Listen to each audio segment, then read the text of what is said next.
All right. All right, cool. Sorry. Oh, once again, I should turn that up a little bit. I guess we'll be okay, though. Totally Local Podcast, people. Monmouth County, Ocean County, colorful characters, local businesses, and entrepreneurs in and around the Jersey Shore area. It's Totally Local after dark. That's right. The only time me and my guests could get away. 9 o'clock used to be, I don't know, 9 o'clock used to be pregame time. 9 o'clock was when you were like getting ready to go do something and you were at home. Didn't matter if it was a Thursday or a Friday or a Saturday or a Monday. That's when you started to get ready to go out. Well, me and my guest, Angelo Gingerelli, Mr. Fifth Round, 9:30 is like late. It's like late for us now, right? Yeah, man, having kids and being an adult is quite the game changer. I feel like the whole world is kind of on the parent timetable now, with like bars and clubs either closing at 10 o'clock or not opening at all. And I'm thinking younger people will probably just shift it earlier too at this point, right? There's no reason to be out till 2 in the morning if nothing's open. Yeah, no, I think that I think this was a rude awakening for people that like the lollygaggers out there that would get out they get to your house at like 10:30 and it's like, bro, like we're supposed to go out, and they're like, whatever. I think a lot of people like that had a rude awakening as far as like you got to get it in while you can, and that's something I think parents learn, is you got to get it in while you can. Until you have a kid, you don't really understand what that means, I don't think. No, it's a game changing thing. It's a great thing, but it definitely changes the way you look at the world and the way you view time specifically. Yeah, definitely.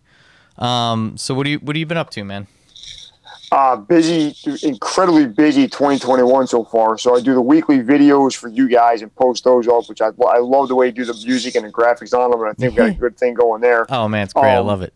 And I think it's, it's weird. Some weeks right now we're squeezing them in a minute and getting them on the main Instagram timeline. Some weeks it's taking 3 or 4 minutes.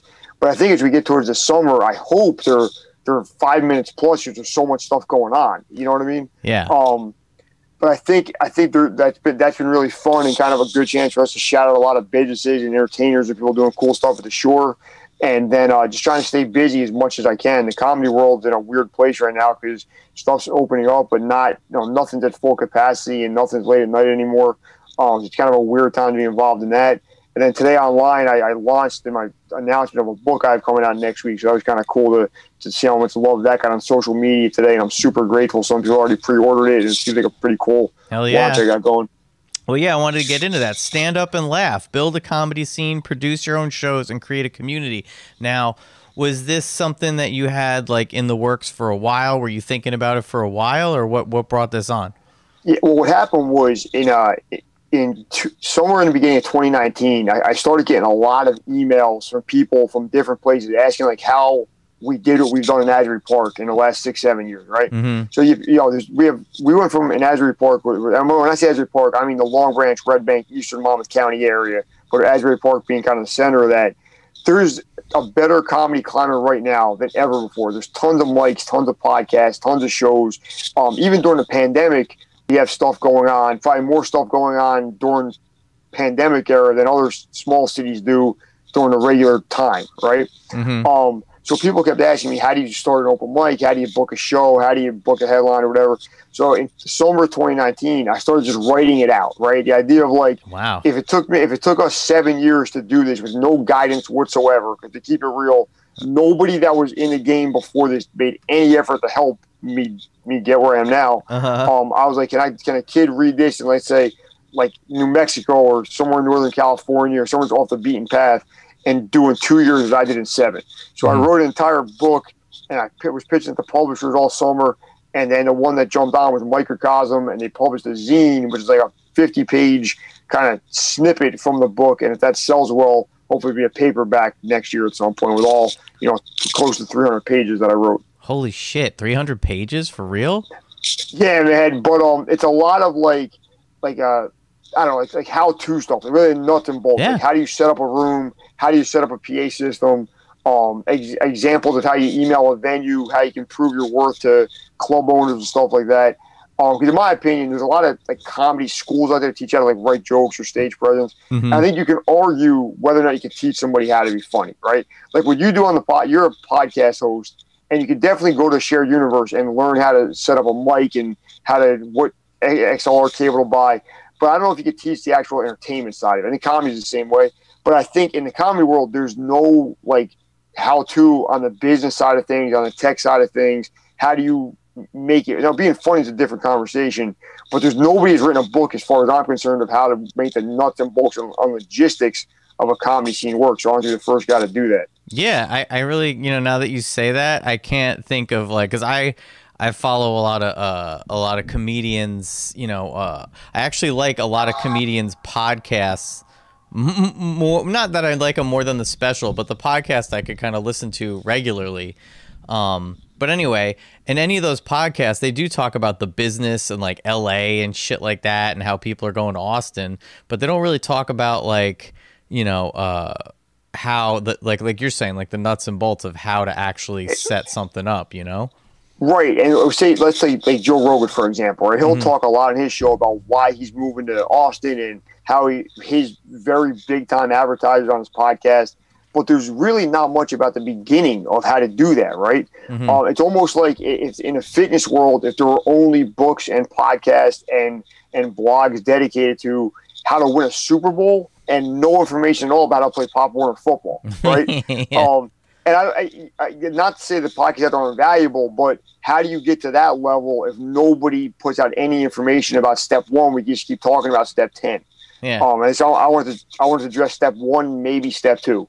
Because I think that's where there's way more people that I think that are out there thinking about getting into comedy or the kind of stuff me and you do than there are people that can really learn from the way somebody like Joe Rogan structures a 7-figure deal, Yeah. Yeah. So what, as far as like when you got started on doing comedy, was there any kind of inkling of a scene around here? Were you going to open mics where it's just a bunch of stuff, or like do you ever go up like to the city to well, maybe not now, but like in previous times to like go up there and like see what they're doing up there? Yeah, not really, and here's why. When I was living in North Jersey before I moved to Long Branch and got involved in the Monmouth County world that we talk about on the podcast all the time, I was going to the city a couple of times a week and going to open mics. And that's the thing, like if you're in New York or LA, there's already an existing scene. You just got to kind of find your place in it, right? Yeah. Then I moved down the shore and I moved to Asbury Park, and there's all this great music going on. Taylor Allen, friend of your show, friend of my podcast, had a show at the Saint. And then I kind of took over doing a show at the movie theater, the showroom, that unfortunately closed recently. I know. I had that guy on the podcast, and it was like it was kind of shitty to hear that. Anyway, continue. Yeah, man. Well, it was, and they were great to work with for a long time. We did a ton of great shows there. But just he said on your podcast, and I think it's the easiest way to look at the world we live in now. Mike Sedano said you can't operate at 25% capacity and 100% expenses, right? Yeah, and that's so many businesses where he just made a pretty hard concept pretty simple for everybody when he said that. But so then from there we started an open mic over at Bank on Madison, which is now also out of business. Apparently, there was two that just didn't work out in the era we live in now. But and that kind of spawned a bunch of young people coming in doing those mics, and now they're doing mics and shows and podcasts, and just kind of it's the butterfly effect. I started one very small thing for me and my immediate group of friends, and now the other thing I think was kind of cool is me being a little bit older and having my daughter was born in 2015. I voluntarily took a step back in 15, 16, 17 when she was real young. Yeah. And a lot of those young kids that had their first time on stage at either the showroom or Bank on Madison immediately took the ball and ran with it, right? Cool. And then when my daughter got a little bit older and I could get out a little bit more, they always were great to me. They always offered me spots on their shows and had me on their podcast. And then that kind of allowed me and Taylor's age group to loop back in with the younger kids. And now it's kind of like this cool little scene developing. And I think it is the closest thing probably what the music scene has been for decades in Asbury. The comedy scene has been for now close to a decade. That's great. Yeah, I still think too. I mean, that's great that other people are figuring out, based on what you wrote, kind of, just a step by step or just kind of some hints on how to formulate that.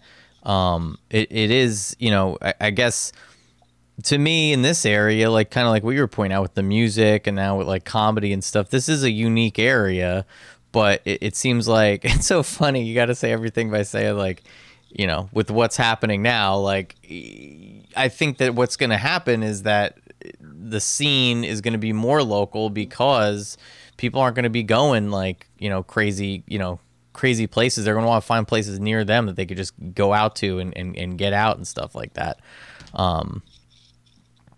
Yeah, I think there's, for as bad as the past year has been for venues and that kind of thing, one of the positives is that if you're a local comedian, local band, local rapper, or DJ, now you kind of have an advantage. And the advantage is, just even with the vaccine and hopefully moving in the right direction, people are going to be scared to go to a 20,000 seat basketball arena to see Taylor Swift, right? We're probably still a couple years away from that.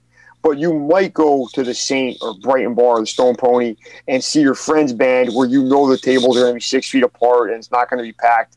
And it's going to be earlier and comply with the state curfews and stuff. So I think there's a little bit of a lane there for our level in all genres to kind of prosper, because we can control the crowd a little bit better and people, you know, can hopefully know it's going to be safe for them. Or like that bigger stage might be harder to bring it back. Yeah, definitely. And definitely, like, you know, as far as like the sooner it's going to be smaller stuff and, you know, venues, you know, closer to your local area than it is these giant places. Like, I honestly, I never really thought about that. Not that I'd go see Taylor Swift per se, but I guess maybe if I got like free tickets, I might go. But anyway, I really didn't think about that. Like, I guess I wouldn't go to like Madison Square Garden like tomorrow. You know what I mean? Yeah. It's a strange thing to think about, that in some ways, for as bad as this has been for people in our world, it could be a little bit of an advantage if we play it right. Yeah. You know? And I think you know what, I think the best local venues at the Jersey have already gone down that road, right? Like the Saint does shows every weekend. They only sell X amount of tickets. They sell everything out because they're at a I'm sorry, not the Saint, the Brighton Bar. I misspoke. Yeah. But there's tables, there's waiters and waitresses, there's the bar is closed. But they found a way to make it work with the new reality we live in. And I think the places that figure that out and can capitalize are going to be the ones that win long term. Hell yeah. Do you think that like, do you think that there's a place for maybe like combining all this stuff as far as like comedy, music, even like podcasting, to like have an event and kind of mix these things together? Like, do you think that that's possible? Well, I think the person that figured that out, maybe the best, and he's friends with both of us, is Taylor Allen with the Super Duper Bowl. Dude, right? Super Duper Bowl's killer. Well, honestly, I thought about this today. I put the cover of the book up on Facebook for the first time, and that picture is from the first Super Duper Bowl 2 years ago, photographed by another mutual friend of ours, Jeff Crespi, right? Think about a night, a 3-hour night watching the Super Bowl that created more content for more people than that first Super Duper Bowl. Me and you are not friends if that doesn't happen. Yeah, right? My book has a different cover if that doesn't happen. Me and Jeff Crespi are not friends. That Todd Frazier rant I went on has been played hundreds of times to Todd Frazier himself. No way, right? Really? Yeah, on Taylor's podcast in the spring, he had him on. He thought it was funny. But like it's weird, man. It started out just like a fun idea, then it was a fun night, and now 2 years later, it's like I'm not on the show if that first Super Bowl right to now tonight. If that doesn't happen, and we don't get to be friends. Yeah. So it's like but I think he put together something where it was like it was sports, it was a band at halftime. It was comedians. It was podcasters. I want to sponsor it and produce it next year. Like, I don't want to be on it. I just want to help Taylor. Behind the scenes. Yeah, I want to get Taylor a good therapist so that he could he gets a little tense with the whole thing, you know. And I think he's pretty. He doesn't say it, but he's definitely hard on himself at certain times. And I keep telling him, like, me and my wife we're listening to we listened to the whole thing. I didn't watch the Super Bowl at all because, you know, I don't care about the Super Bowl. Right. But like, it's kind of the same thing with the ones in the past where I've actually went to the event. It's like, I don't give a shit about the Super Bowl. Like, it was funny. Like, me and my wife were sitting there, like, we were feeding our kid and like just laughing. Like, it was I don't know, it was hilarious. Yeah, man. But I think one thing that Taylor will probably admit, if you talk to him about it, that's a lot of moving parts, man. When you put that many things well, he going needs on at help. once, That's what I'm saying. Like, just to put it all together. And I think even like, I don't know if he goes to, like, obviously you have experience putting shows together. I've been putting shows together. You know, I did it in college. It was like my job, and then like from there, I helped my friends put shows together. I haven't done it in like. Well, I guess I put random shit together. Anyway, so, like, does he reach out to you before the Super Duper Bowl? Or does he reach out to people to, like, do people help him do it? Honestly, I'm not sure. I always offer to help. I end up doing very little behind the scenes stuff for him. I think he's a real Jersey tough guy. He can't reach out. Yeah. He can't reach out to a friend to be like, I need some help. He's like, I'll do it. Well, he kind of got the lineup together on the first one, and I think he thought it was so good. He really only made a couple little changes here and there, which I think we got a good. I think we got a good crew, but even better. You and Katie Nichols stuck out in my head from the first one, and then there was some people that I either don't remember or I don't know. Maybe I was drunk or something at that point. But like watching it at home, it was very interesting because I don't know. I got to really pay attention. It was something like, that's the thing too. It's like, it's entertaining, and it's entertaining on another level because it's like local, like, the people or whatever. But it's also something kind of endearing about the fact that it is a bunch of like, it's a bunch of comedians or a bunch of entertainers that are, known around the area, or mostly, I mean, everybody on it is mostly from, some of them were from North Jersey or living in North Jersey, but it was mostly around here, right? Except for that dude, 7. Well, he's even from here. He's just in Hollywood now, doing stuff. But he's from like Neptune or Ocean or somewhere like that. I was talking. He's like a local guy he's from where I live right now. He's from like he was telling me whatever when he did it last year. He's like I don't know. We started talking about whatever where you're from, and he was just like, oh yeah, like I grew up there. I was like, holy shit, that's crazy. Shark River Hills, go figure. Yeah, I knew it was somewhere like that, but. Yeah, man. So I think and the other thing I think too, like I think that what you're saying as far as bringing all those worlds together, I think you hit the nail on that. It can be done. Taylor's proved it 3 times now. It's a lot of work for somebody to do that. Is there like as far as like the local comedy scene as you've built it up, is there, and not to make anything negative or like to talk shit, but is there like people out there that are. Is there like drama in the scene, or do all the people that are involved that are motivated to like do stuff, are they like, because obviously people that want to entertain are a little nutty, you don't want to do it. I was just going to say that. So is there like shit, like does drama ever pop up, or like do you have to? Yeah, and oddly enough, there's a section in this bitch's book kind of about that. I think I avoid it at all costs. And the joke I always make is that like if we're very famous and I'm getting a Netflix special for $500,000 or you're going to get a Netflix special, now we got to have a competition, right? But am I really going to get in a fight with somebody over who gets a spot at a dive bar in the middle of the week in January? I've never. I think like we're both rap guys, and in hip hop, beef definitely works, right? Yeah. If you make a song about somebody else, you could have it that could spur your career to the next level, right? But I've never seen, at least on our level, a comedy beef work out for either person. It's just beef. Like, yeah, if there's 50 comics in New Jersey, if there's more, let's say there's 50, and you get in a fight with 5 of them, that's 10% of the world of your world you can't work with the end. Why would you do that to yourself? Seriously. So there's a little, But what I will say is it's not a beef, but like, I think one, like, if I had to differentiate, there's like a genre of older comics that see a lot of what we're doing in Asbury with like the non-traditional stuff and kind of look down upon it. Because they're just from a different world, right? An example I always give is they're like, if we were all bands, they're like bands that want a record contract and want a video on MTV. And down here, we're more the punk rock or backpack hip hop crowd that wants to do social media and cultivate our fan base and do our thing independent of the mainstream. And I don't know if it's a better decision, but I like being a part of this better. Yeah. So that's where I want to be. It's more comfortable. It's more organic. I think in that other world, that mainstream entertainment industry, there's 1,000 people fighting for a couple of crumbs. I think in the other thing, there's a whole loaf of bread and less people going for it. So you can kind of all, and we can work together and break bread together in a way where it's just cutthroat competition because we're all trying to fight for spots at the same comedy clubs in the city. You can't build that kind of community. Yeah.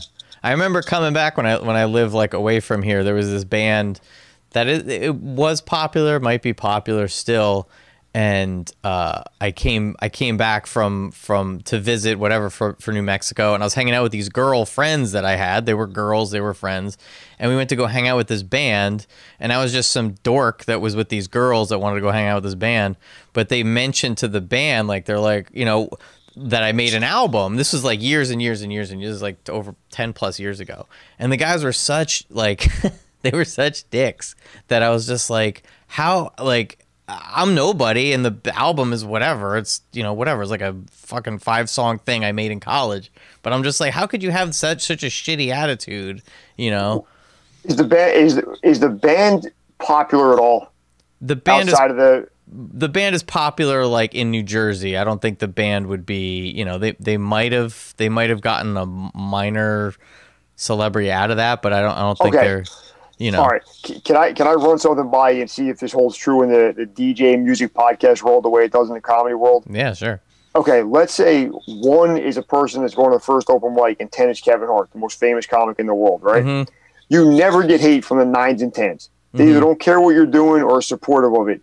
It's the people that are like 2 and 3 that hate the 1s. You know what I mean? Yeah, like, it's like Kanye West isn't going to hate you for making an album, right? Yeah, exactly. But it's a guy that sold a couple more albums than you that doesn't want to help you or be, you know, or make fun of you. Yeah. And like, I don't. It's a weird thing to me that like it seems like a little bit of fame and notoriety goes to people's heads more than a lot of fame and notoriety. Yeah. Like, the only comics I ever hated on are people that were like just a little further ahead than me. Anytime I've worked with somebody who's actually like doing it for real, they've been cool. Maybe I've been lucky, but I think the same thing happens in the music game too, where it's like the headlining band is doing their own thing, not even cognizant of what's going on, and the opening act is the one that's hating on people and giving the bar staff a hard time and that kind of thing. What's like, as far as like what you consider like a New Jersey, like a good, like a New Jersey comic that, you know, that's like up there on the list, as far like there's like now there's Joey Diaz plays down in what is it, Uncle Vinny's or whatever. Yeah, but in all the shows, they're all sold out, and like technically I guess he counts as a New Jersey. You know, he moved away and then he moved back. Who knows how long he's gonna stay here? He's probably gonna last, like, he's gonna go through the winter and be like, this is fucking cold as balls, I'm out of here. Yeah, you know, after living in LA. But is there like, because, you know, I see people's names pop up on Uncle Vinny's. There's some of them I know, some of them I don't, you know, but they're like either national acts or like maybe from like up north or New York or some shit, you know. Well, I would say he's a good example of somebody who is kind of made it and incredibly funny, like, and gotten way better as he's gotten older. Right, you got to clip him 20 years ago; it's pretty good. You watch him now, and he's a killer. You know. Yeah. I would say KP Burke is somebody from North Jersey who, like, he opened for Don Jameson and Jim Florentine over the holiday. He's as funny as anybody out there. Don Jameson and Jim Florentine are 2 guys that have taken the kind of the music and comedy combo thing, right? They used to be on that show, That Metal Show on VH1. So they're 2 like kind of old, not older, they're probably 50, like metalhead guys, and all their material and stuff is based in that world. They've taken that show, and even though that show's been off of VH1 for a long time, they've been able to kind of continue to promote it and eat off that plate a little bit, which I think is cool. Yeah. Those are probably there's a guy named Ken Krantz who gets to open for a lot of kind of famous people, and he's really good. He's from down this way. Those are probably the ones that come to the top of my head as far as people that are kind of have become notable from the area. Have you gotten to go see any like big comedy shows? Like there's like at Monmouth Racetrack, there's like that grotto that they were doing shows there.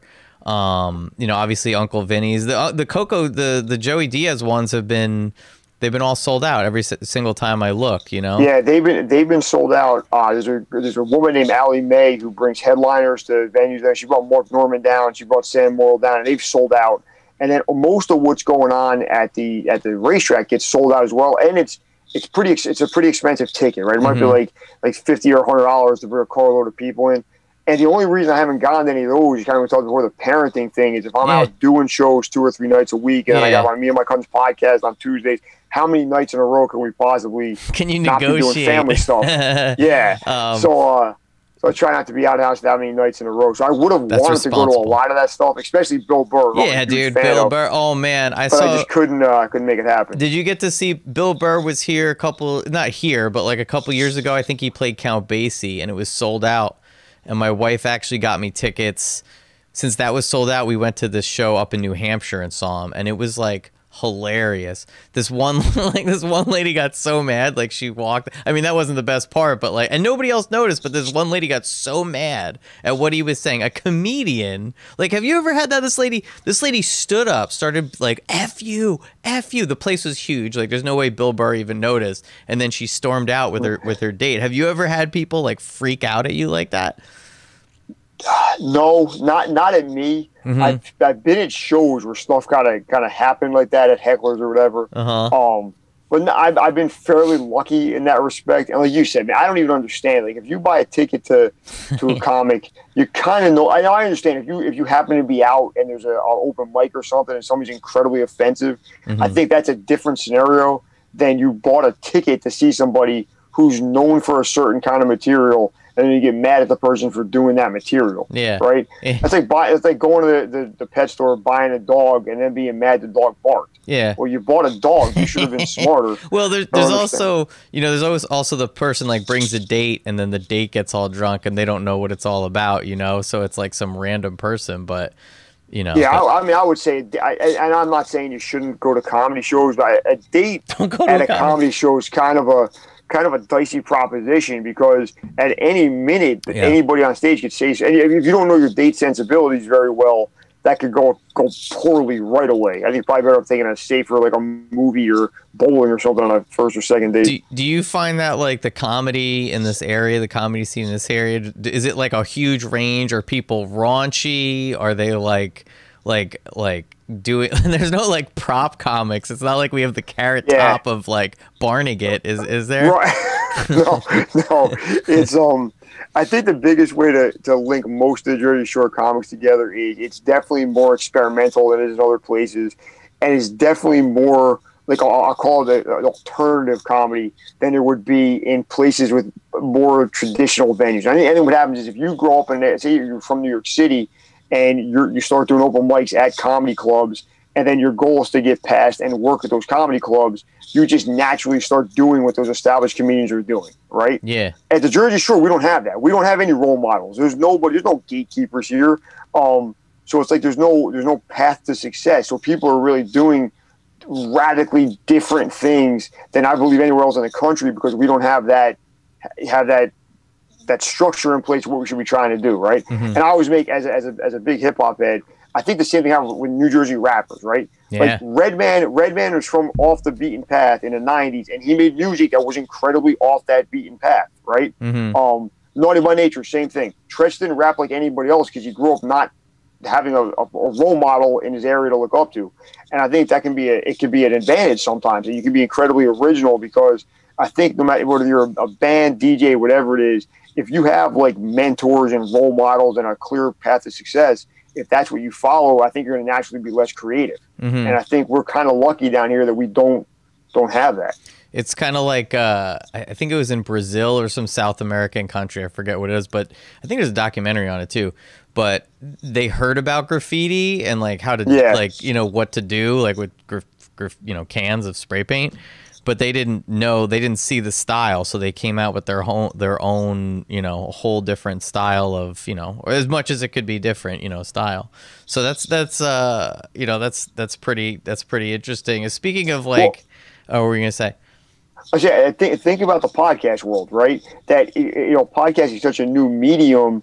There's no real set format of how to be successful at it, right? So if you say, for example, if we were on the radio right now, our producers and our segment producers and the sponsors would dictate, this is when you go to a commercial. This is how you come back from the song. These are the 3 questions you ask this person to publicize their newest project.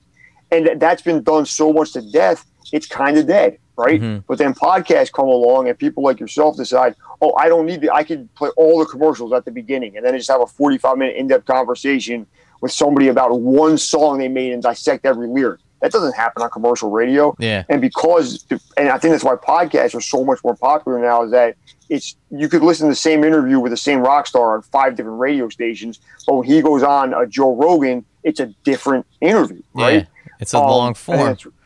Right. It's something that you can't do. And podcasters kind of figure it out because there was no, up until I would say like the Rogans and Adam Carollas came out and started making a lot of money at it. There's no clear cut, model. There's no blueprint for success in podcasting, so people did it differently. Yeah, exactly. Yeah, no, I have no idea what I'm doing. Anyway, it's pretty interesting. I don't know. Like, see, the weird thing is like, say you have this book, you're doing your thing, you're doing, you're doing comedy out, there's comedy nights, everything's going on. I was doing my podcast, and then all this pandemic shit happens, and it's like, how is that going to affect, like, we were already doing what we do, we just obviously had to shift it up a little bit, and in some ways maybe it motivated me more, I don't know, but it seems like it's shifted things, you know what I mean? Like, yeah, like people, well, I want to give you a shout out real quick. I put this up on New Year's Eve and I really believe this. I think you guys, I guess you specifically, have done a better pivot into actually helping people than almost anybody else I know. Because when it was that April, May, everything was super up in the air. Nobody knew what was happening in the world in general. You made a cool transition from interviewing like people like me for a laugh to interviewing, partnering over Aaron and interviewing people about how to do your taxes this year and what kind of insurance you need during a pandemic. And I learned a lot from those shows, man. I really thought that was great. Oh, cool. And then you spotlighted a lot of local business since then. But I think everybody had to make some kind of change, and you guys really did a great job at it. Yeah, I mean, I really got to credit Aaron with that. Somebody was joking the other day. He was on, what's it called? Brand Groupies. He was on Brand Groupies, and he talked about it. And then he was just on First Timers podcast with Timpani. I forget the guy's first name. But he Timpani and Specs on Instagram. But he has this podcast called First Timers.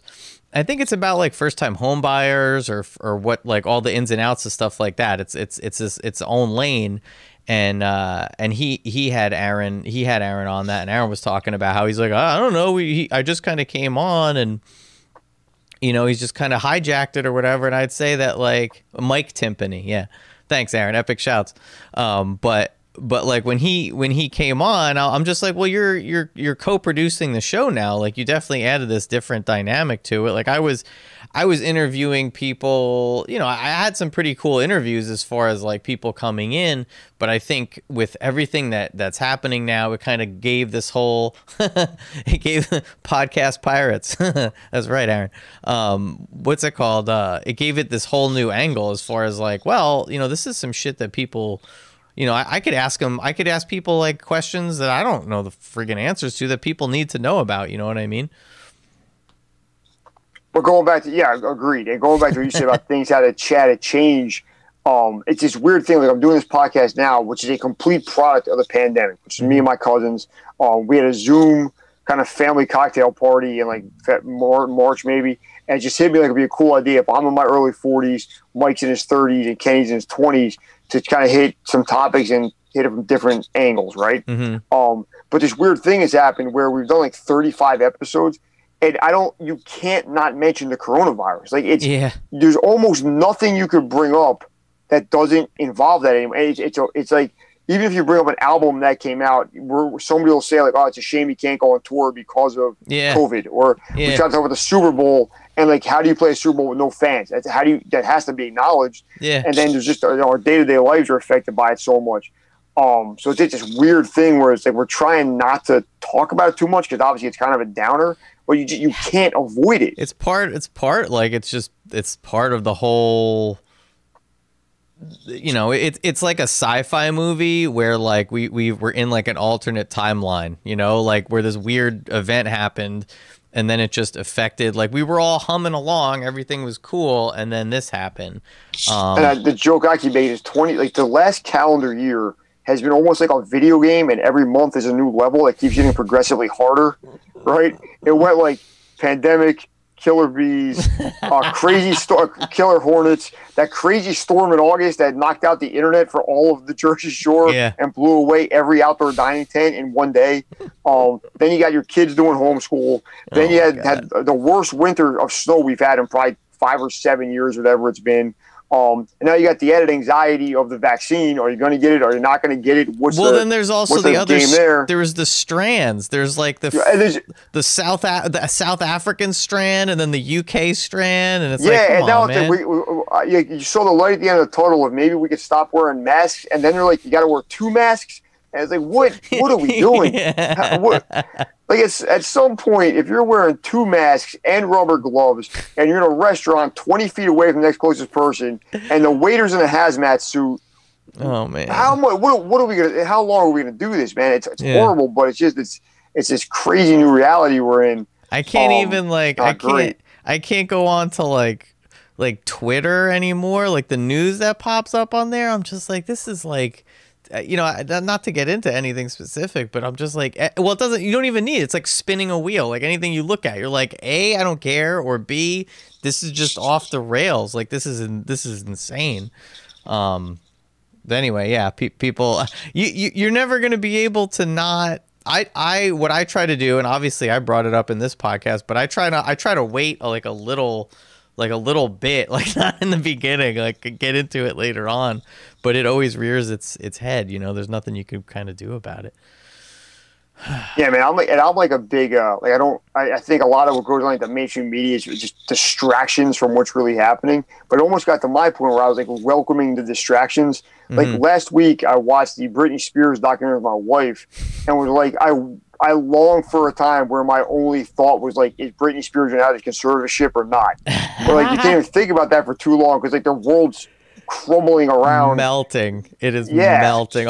Remember it's so funny. You think about shit like that I used to hate, and now or like times where I was like certain things were popular, and you'd hate on it, and it's just like it's so nostalgic. It's like the nostalgia level has gone up like 1,000%. Like remember like Britney Spears shaving her head, like all those times, like all that crazy shit going on, like.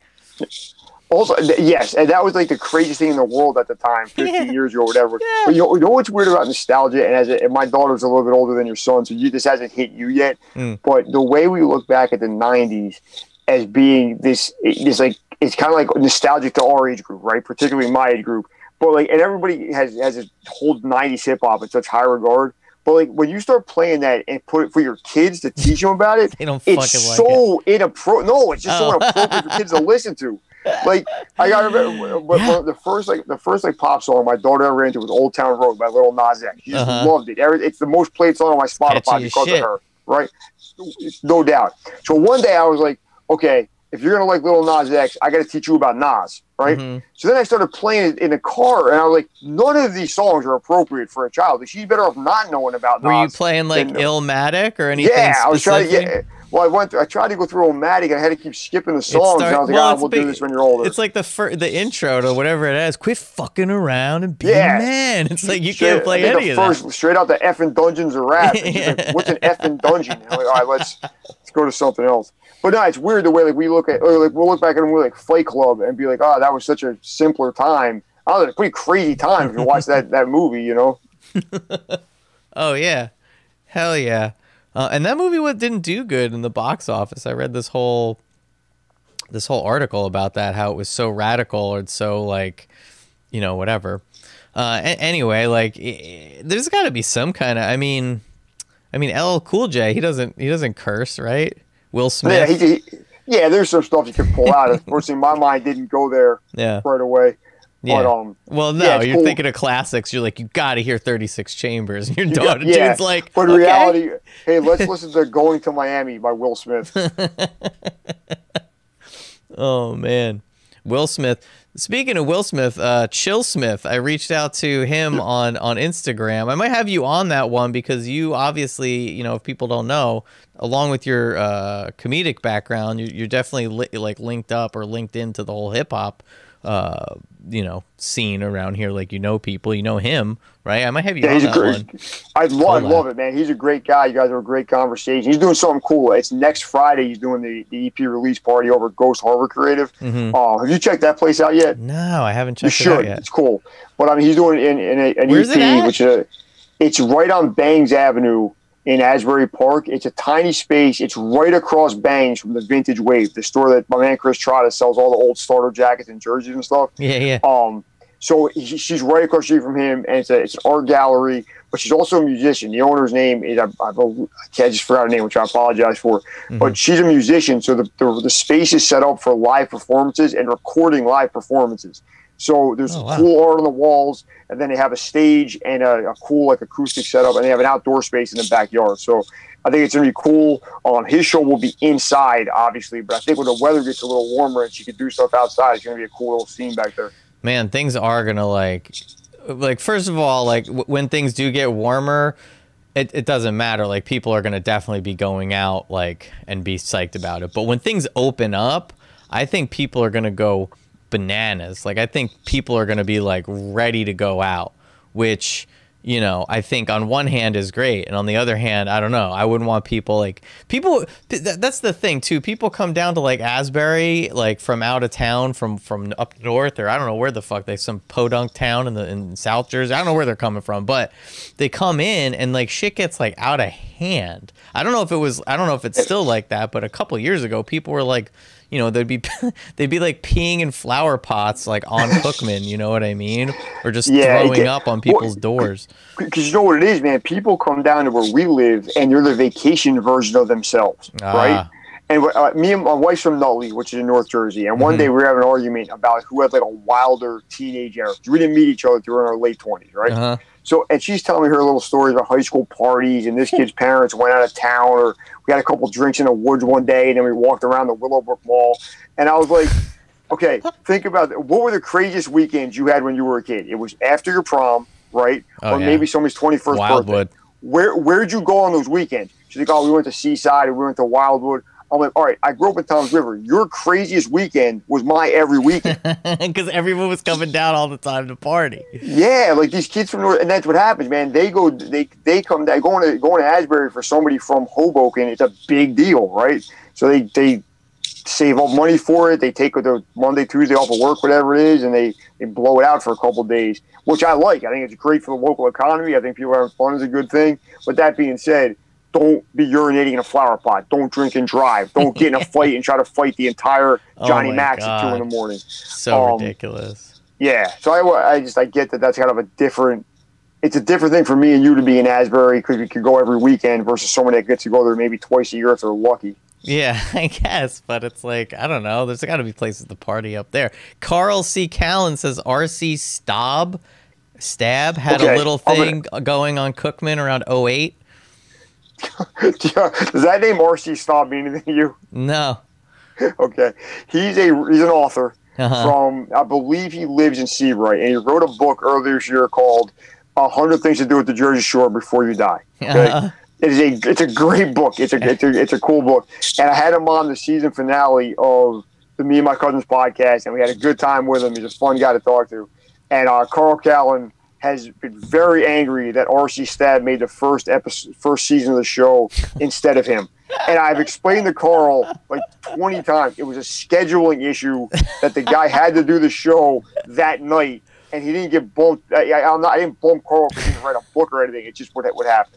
But are you familiar with Carl Callan? No. All right. He has an album out called OM. It's on Spotify. He is, and I've said this to his face where I have no problem saying here. He's the funniest person at the Jersey Shore. Oh, really? Yeah, I say all the time, I'm playing checkers, and I'm decent at checkers. He's playing chess. He's doing things at a different level than I am, and I laugh out loud every time I see him, which is at least every Monday. And I'm going to get him on the show next week. I just had to get RC Staub off the list first. He's gonna hold it against you the whole show. I know. I might book him. He might call me up and be like, "Oh, dude, you would have a blast with him. I think you guys would have a good time." I get I gotta. It's so weird because you either have to, you know, if the rule, whatever, if you're going to a restaurant, you could sit down, I could do a podcast at a restaurant sitting down. There's a few people there. If everyone feels comfortable, whatever.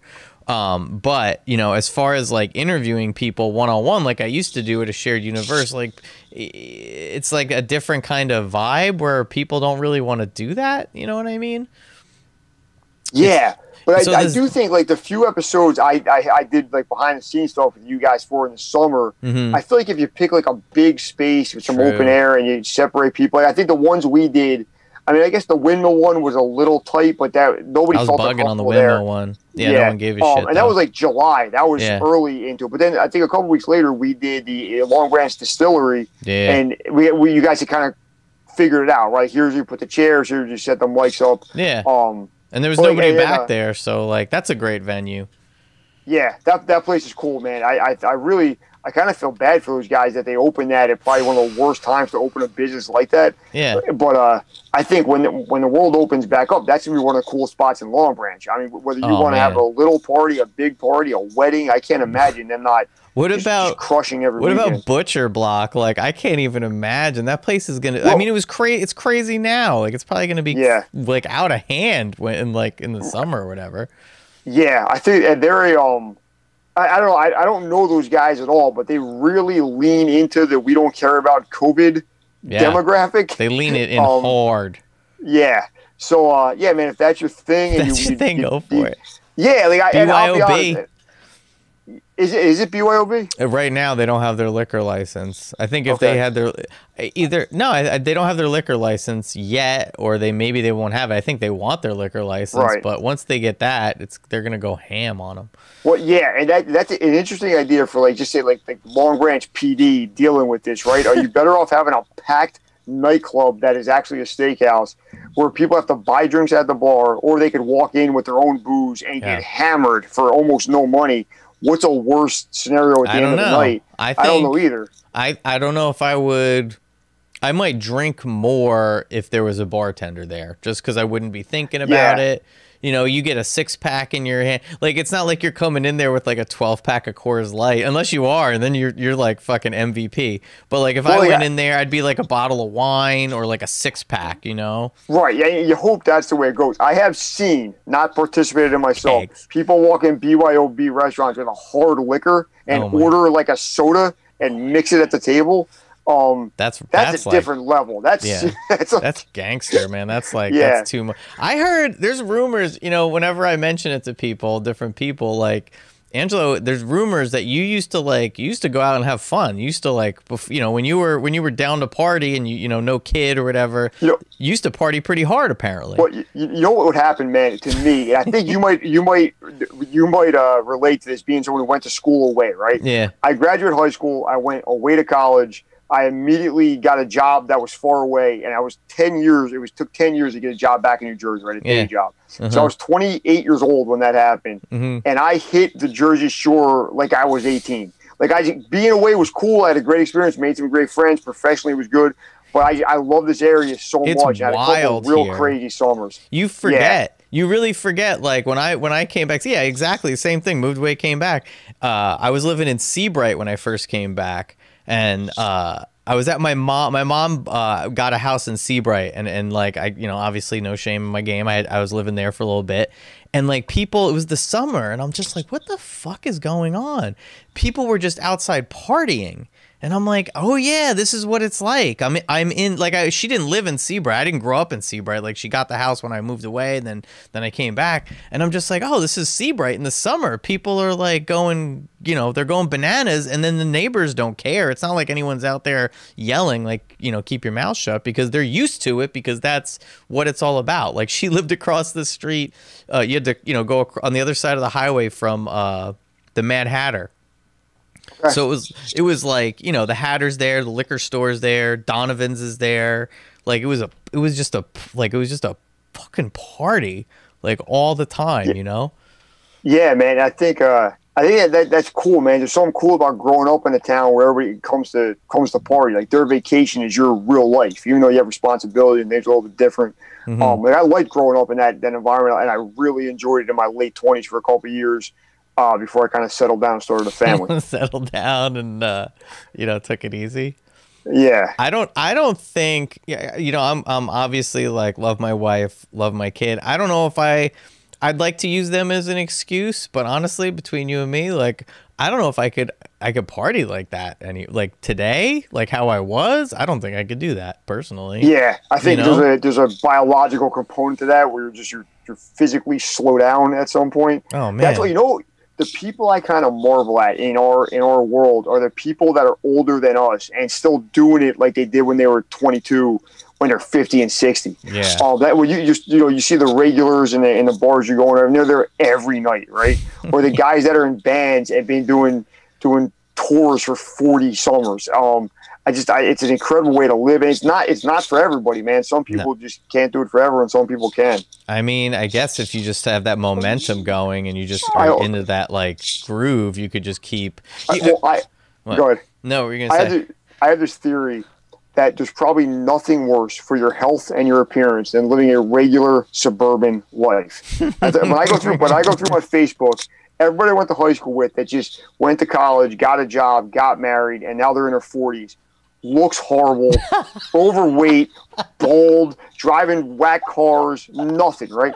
Everybody went to high school with that either joined a band or tried to rap or anything like that, or anybody had a drug problem and now recovered from it. They look 20 years younger than everybody else. They got great houses. It works for somebody. Think about all those heavy metal bands, when they Guns N' Roses, Metallica. They all look like they're 20 somehow.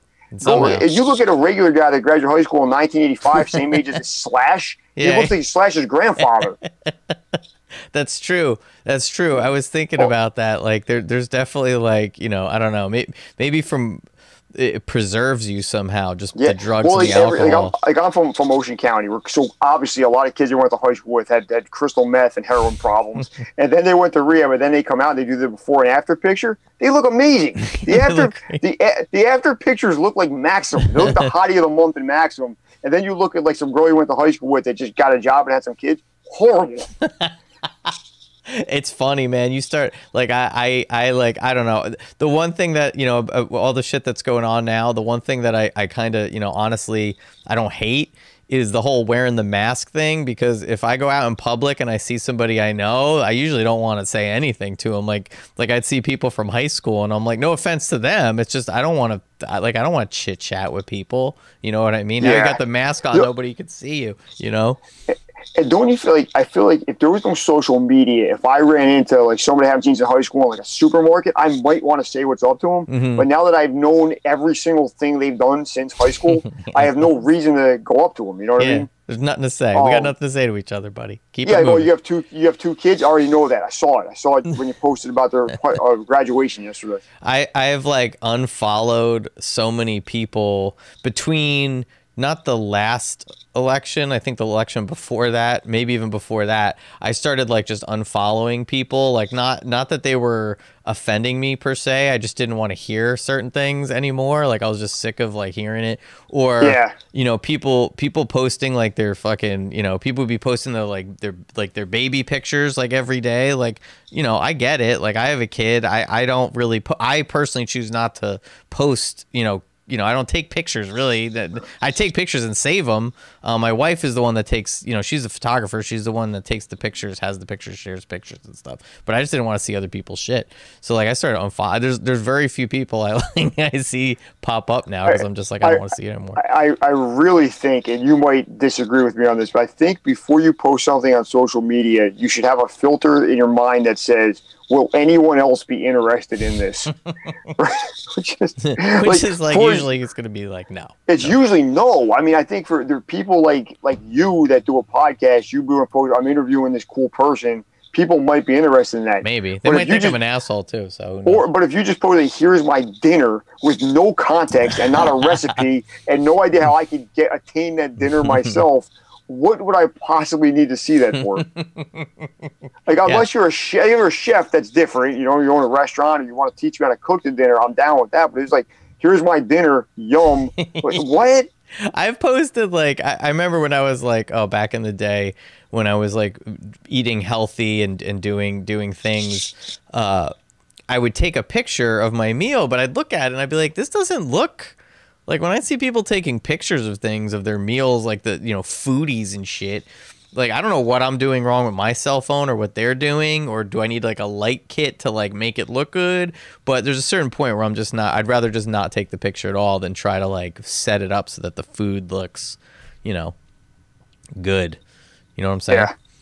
Yeah, there's a skill to, I think any kind of other photography, there's a skill to it, right? Yeah, definitely. But as far as everything, you know, as far as everything that you're doing now, besides the book, you do Monday nights at the Brighton?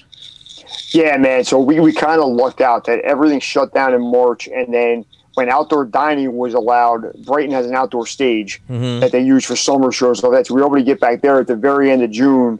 And it was a successful open mic before that. It's become more successful because there's so few in the area.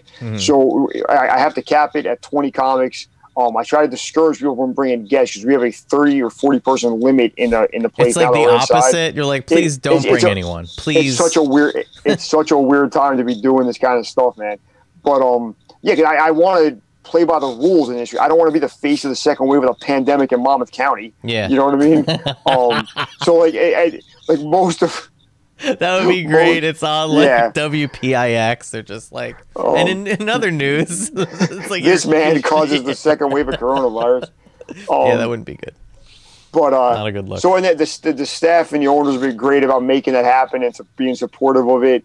And then it's gone really well since June. So that's been really great. I get to hang out with my friends and have fun on every Monday. And then every once a month I do a thing. I did one before the pandemic and it was a big hit. So I'm doing it now, which is a place called Go Play Retro Arcade down in Belmar. It's a great place. A guy named Todd DeMott owns, a great guy. And once a month we do it. It's kind of like a mixer / open mic. So you hang out for an hour and a half and play all the old school video games, and then we do a mic in a party room. My goal with that in the beginning was try to get like some of the North Jersey, New Brunswick, and Jersey City people all together and hanging out, and then maybe me and you play Street Fighter together, get to know each other, and you have me on your podcast. Yeah. Or like we play Mortal Kombat together, NBA Jam, and then I'm on a show in North Jersey I wouldn't have been on if we didn't get to meet each other. And it's working pretty good. Everybody's having a good time with it. But again, that's a thing where there's a very tight guest list, and I got to tell people no sometimes because things are filling up quick. It's like you're not even trying to like, you know, be a dick about it. You're just like, there's literally legally, I will get fined if you show up with a guest. I'm gonna get in trouble. Yeah, like and especially I always make a point on social media, like if you're driving from any distance, check with me first because I don't want to have to tell you to get back in the car and drive to Jersey City or wherever you're from. Yeah. Just be smart. I always put that in the videos I make for you too. Of like, all these cool things are happening. You got to get a ticket, or be on the guest list, make a reservation because you might get sent out of things now that you wouldn't before. Like even I remember on Valentine's Day one, I made a point of saying like make reservations because for example, I live in Long Branch near Pure Village, right? So sometimes on Sunday, my wife and daughter will all go to the Turning Point for brunch, which is a cool experience. But because of the social distancing guidelines, if there's an hour wait, you got to wait outside. You can't be in a building till it's time for your tables ready. Yeah, makes sense. And it's 20 degrees outside. So like it's not like, I'll go look at the ocean for a half hour in summer. It's like I'm gonna freeze and be miserable. So call ahead. I think you gotta think about that stuff a little bit more than you ever had to before. Yeah, you said that for the Valentine's Day one too. You mean it like so? It was like, listen, like you were telling people, you were like, well, could you think of a worse scenario than you try to take your wife out for a brunch, lunch, dinner, whatever it is, and you get turned away from 5 restaurants in a row? Yeah, like I hopefully don't ruin your relationship, but it ain't gonna help your relationship. Yeah, no, it's not gonna save your night, that's for sure. So just try to think ahead. And I think for a while that's gonna be the way of the world, right? Guests, like the whole world has become a VIP nightclub list now. Like you got to be on the list, you got to have a reservation, you got to give the doorman $50 just to get in the door because there's 100 other people that want to get in the door. Or the summer will definitely be like that if it's not like that now. Yeah. And what will people want to do? Like I was listening to this mix. I went to my old SoundCloud account because I thought, like, I used to pay for a professional one and you get unlimited, you could upload whatever. And then I stopped paying for it and I thought they just deleted your shit, but I ended up going back in there and like all of my shit was still in there. You just, the public couldn't see it. So I was like listening to like this house mix. I'm like, this is pretty good. And I was like, man, I like DJing's like, I don't know, it's really fun. It's kind of, you're just playing music, so it's not, whatever, rocket science, but it was really fun. I was like, man, that'd be fun to do again. And I was just like, I don't even know if people would like be willing to go like dance where you're like jumping up and down, breathing heavy, like sweating like near people. You know what I mean? Like, I don't know if people would really be down for an event like that, Yeah, I don't know. I think if you look at the stats, really, if you remember the summer, there were some pretty crazy pictures at DJs, I believe it was.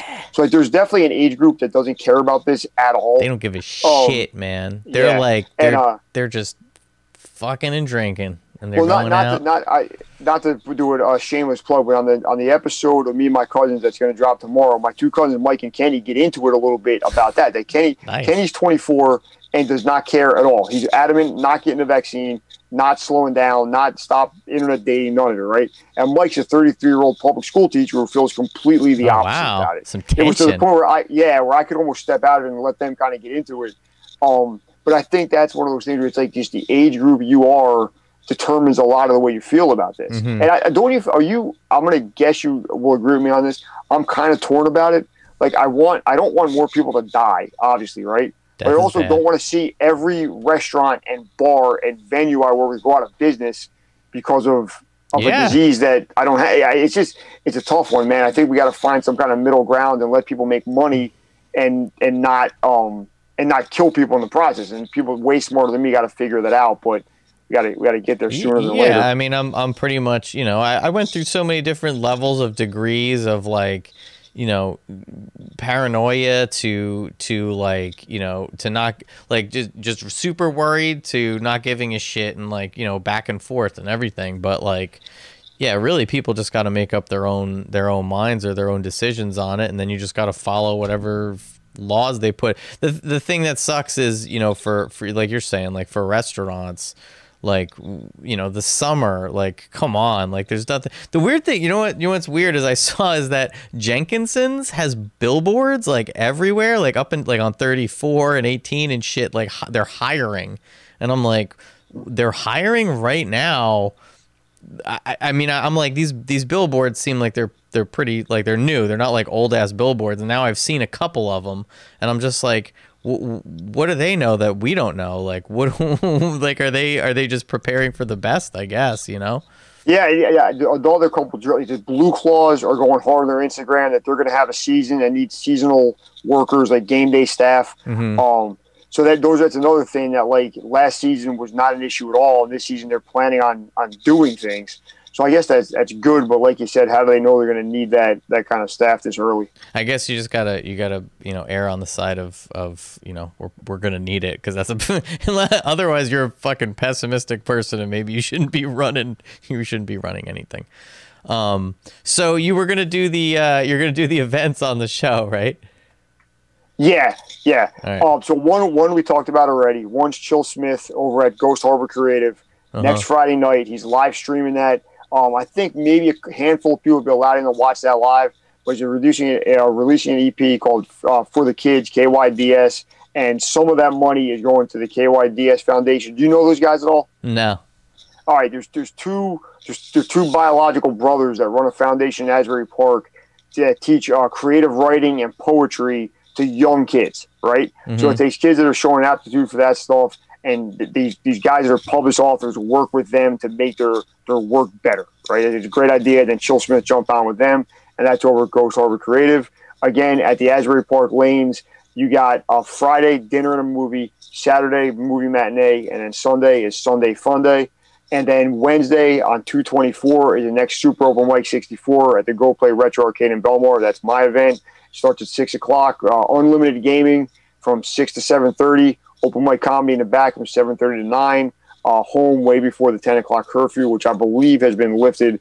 And that's cost $8. And a bunch of cool restaurants around there in Belmore that you can check out before you come over and play some old school Donkey Kong and Mario Brothers with us at 6 o'clock.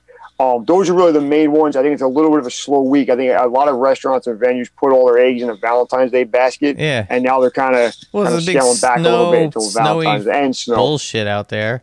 Man, I can't stand this shit. Had to deal with this at all last year. And this Yeah, year it's we got weird, hit man. pretty We got hard. spoiled with a couple good winters, and this year we're just snowing every couple days, which is not ideal for anybody, obviously. Yeah. But it can't be too many more. I mean, we're in late February. Hopefully, it's over pretty soon. Hopefully. I can't wait to get together with like, you know, like I'm basically, I got to see what episode. This might be 110, 111. I can't remember, but I got to crank out a bunch so we can get to 150 so I could have another excuse to throw a big ass party. Because yeah, dude, I'll tell you what, man. I think you had as good of a party in the coronavirus for not like a young kid crazy party, but for like a grown and sexy crowd as you possibly could have had. That was a great night. Yeah, that was a lot of fun. I want to do more stuff in the future. Have like more of an event and more like a band, maybe like comedians, maybe do like a whole thing, you know. It's just a matter of whatever people are comfortable with. Like the Long Branch Distillery was great because it was so big, you know. It's not like it was a banger like where there was like hundreds of people there. It was far from it. But it was so much fun, you know, to do that. Maybe stuff like that is going to be kind of, you know, the future of whatever for a little while anyway. Yeah, I think what you did there, or like the stuff doing at Ghost Harbor Creative, is kind of like the hybrid of having an event and putting it online at the same time. You recorded your 100th episode there while people were having a good time. Simmons and Moore recorded an episode there. So and I think it's kind of a cool thing of like, here's this party, but if you can't make it out or you're scared to make it out, you can watch it on Instagram Live or listen to the podcast. Yeah. And it's kind of the best of both worlds. I mean, that's where things are going to have to start going for bands and everything. Well, Angelo Gingerelli, thank you so much. The book is Stand Up and Laugh, Build a Comedy Scene, Produce Your Own Shows, and Create Community. Now, this is like a precursor to the book.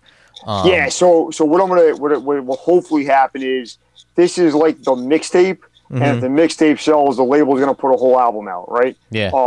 So this is my Guess Who's Back, and hopefully Get Rich or Die Trying comes out next year.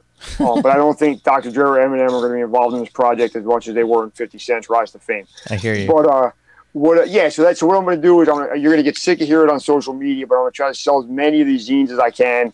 And then the one thing I'm going to do, I haven't talked about anywhere yet, but I'll let you know since you're a podcast guy. Oh, exclusive. And why I'm in a closet right now recording this is I built a makeshift recording studio in my home. Oh, nice. And I'm going to put out the zine as an audio book and read like a couple pages and interview somebody that has done things related to those couple pages. So that'll start coming out next month as kind of a way to listen to it and kind of keep promoting it that way. But I got some pretty cool guests lined up for that I think you guys will like, that I want to keep quiet for right now. But there'll be a zine, a podcast, and hopefully a full book, all by mid-2022 if things go well. Well, Angelo, Mr. Fifth Round on Instagram. That's MR, the number 5.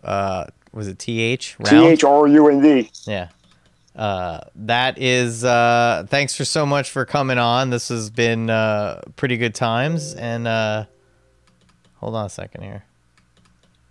Son of a bitch. I was trying to be slick and have the music play while... Oh, there we go. I'm a professional, Angelo. There we go. Hey, man, it happens. Here we go. All right. Yeah, Totally Local Podcast, people. Totally _local _podcast on Instagram. Thank my guest, Angelo. You just heard his Instagram. Check out this book. Pre-order this section. He's just going to keep coming out with stuff. So, and stay tuned. More to come. Yada, yada, yada. Have a good night.